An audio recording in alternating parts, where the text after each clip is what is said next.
Honcho Man. We're brought to you by Hoka One One, Polar, Halo Neuroscience, VeloFix, Today's Plan, Norma Tech, Four Seasons Resort, Hualalai, and David would like to get back there again, Triathlete Magazine, and we are at beautiful Huggos on the Rex. Our next guest, third place last year with a time of 8:07:11. Give it up for David McNamee. So first of all, we got to talk a little porridge, because I just figured you pour it out of a box, you heat it up a little bit, but no. It's pretty involved when you make your porridge. Oh, of course. Like, porridge isn't a simple thing. No, it's not, right? It's a complicated thing. It's like grits in the U.S. I don't even know what that is. What is grits? Grits is it's porridge. No, porridge is porridge. Grits is porridge. No, it has to be different. But yeah, porridge is, being Scottish, it's like... It's the thing. It's something we take serious. Yeah, it's... You know, there's a whole process. It takes like 10 to 15 minutes. There's no microwave. No. You don't do microwave porridge. Steel cut oats? Steel cut oats. When do you put the banana in? After 2.5 minutes. 2.5 minutes you put the banana. You don't just, whatever, you put it in 3 minutes. What happens? It's just not right. Doesn't work. You're asking me, for me this is simple. This is like, baby steps. So obviously in Scotland in the winter you got a fair amount of time to kill. Yeah, you have to understand, there's a lot of darkness in Scotland, and we've got a lot of time on our hands, and porridge is a lot better than other things. Yeah. So how did finishing third here change your world? Or did it? It didn't change my world massively. The biggest difference is that I go to races this year, and everyone sort of looks at you to sort of be the person that sort of... To win. Yeah. How are you going to... It's not like, how are you going to race like I did last year. It's like, how are you going to win? And I'm like, there's other guys in the start line, and, this year they've kicked my ass a lot. Yes. Yeah, it's not been the best race season. But that's okay. This is the one that matters. Oh, sure. I love the big day. I love World Championships. And, for me, this is what the season is about. Last year, you trained a lot in Girona with Jan Frodeno, and you got third. After you get third... Is it possible to keep training together, or is that hard? It becomes more difficult, but last year I learnt a lot from Jan. And ultimately Jan was a big factor in me coming third last year, and we're obviously still good friends, we still see each other around, and we do a little bit together, but things are different. You're not training together on a regular basis. I know, but we still get on very well, and I'm sure if I perform this weekend, he'll be the first person to congratulate me. Love it. So when you do come off of third place, you obviously did a lot of stuff right. Coming into the off season, do you still have this is what I need to do to win this race? Because third to first is still a big jump. Yeah, and I think third to first is a massive jump. There's a big difference between being on the podium and being the champion. Right. And I very much sat down and looked at the areas that I need to improve on, and you look at my splits from last year, and the big obvious thing is the biking. And I spent a lot of my winter trying to move the biking on and not being so concerned about the swimming and the running. When I look at you had the fastest split of the day here back in when you ran 2:45:30 and you ran your way to 13th. In 2015, and 16 you had a good race as well, correct?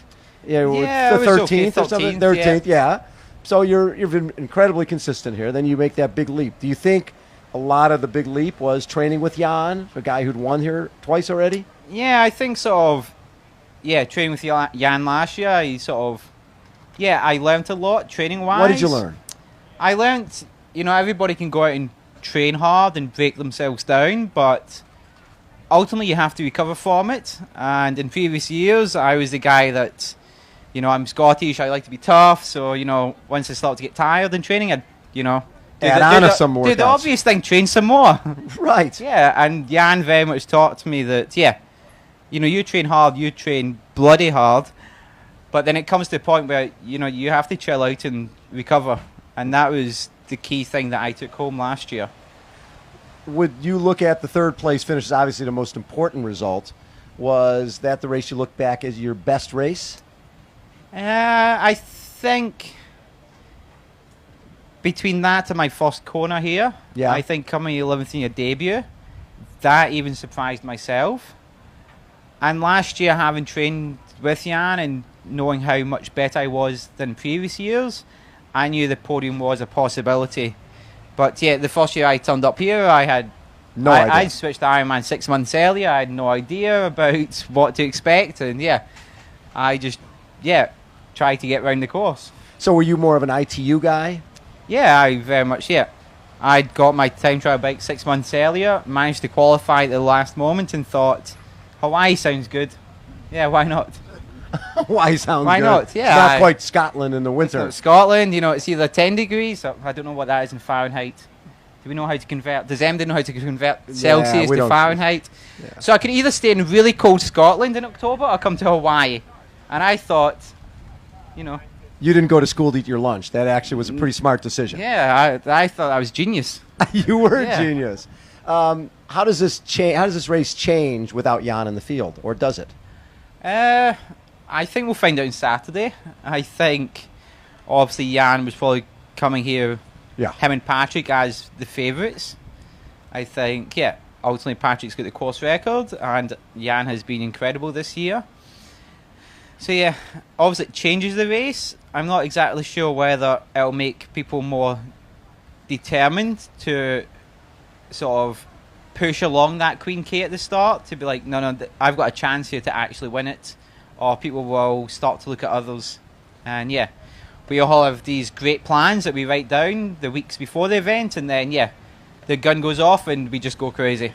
So when you get third in this race, besides going back home, what were some of the coolest things that happened to you based on the fact that you were on the podium at the World Championship?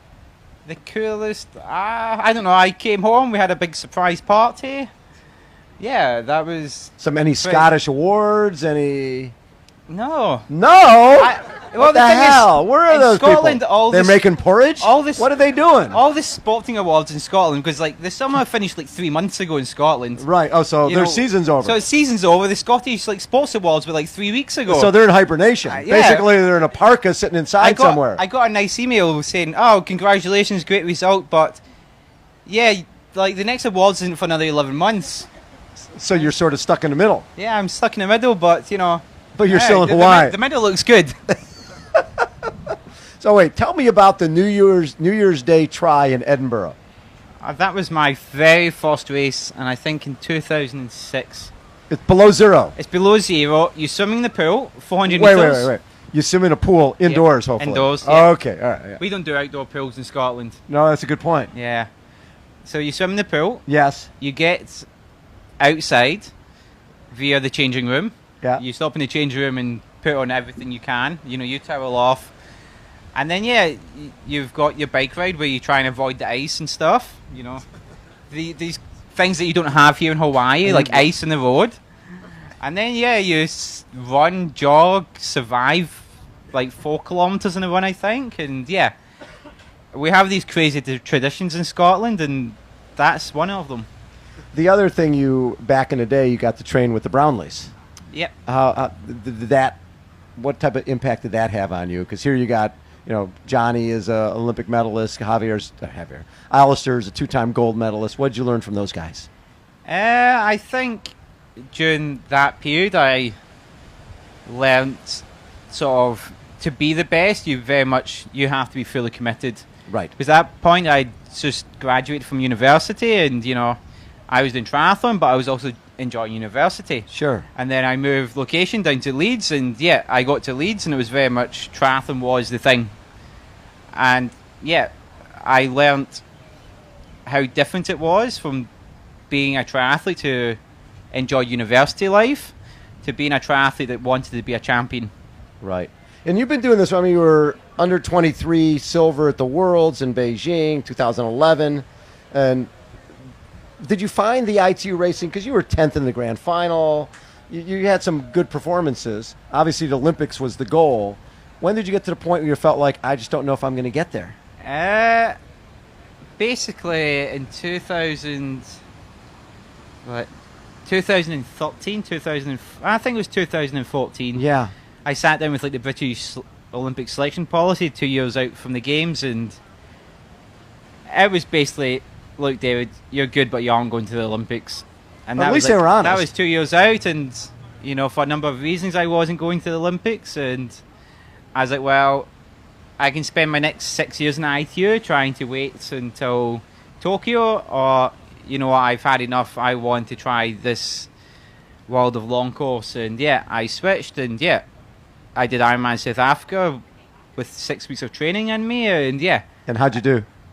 I think I was 7th. First time out. Yeah, Pretty impressive. I thought so, but then you know, it's a long way.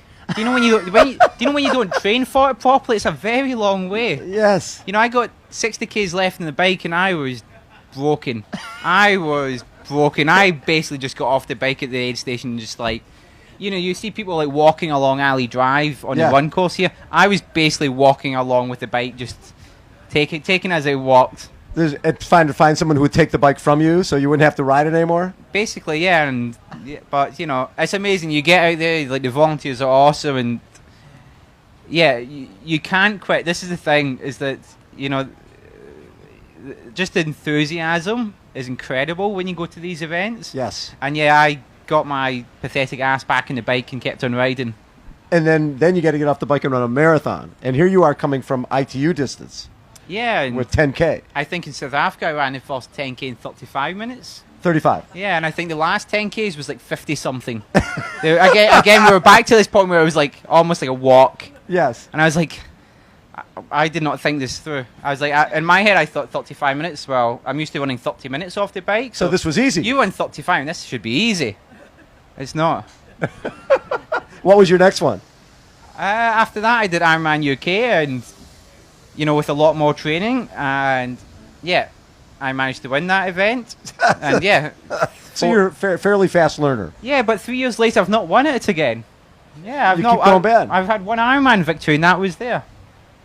Doesn't matter. There's only one that matters. Is here. Like Jan Frodeno, I don't think ever won an ITU race until he won the Olympic gold, right? So this race, coming here and winning here is all that matters. Oh, very much. And yeah, as I say, I love the big day, and yeah. You know, I do other races throughout the year, but the thing that drives my training from, you know, 3 weeks after we leave here is I want to win next year in Hawaii, and that's all that I care about for 11 months of the year. And so when you're making your porridge every morning, you're thinking, Ironman, Ironman. Basically, yeah, that is, you have got my morning routine down to a T there. Down to a T. I love it. How about a round of applause for Mr. David McNamee? Poncho Man, take us out. Down the dream. Woo!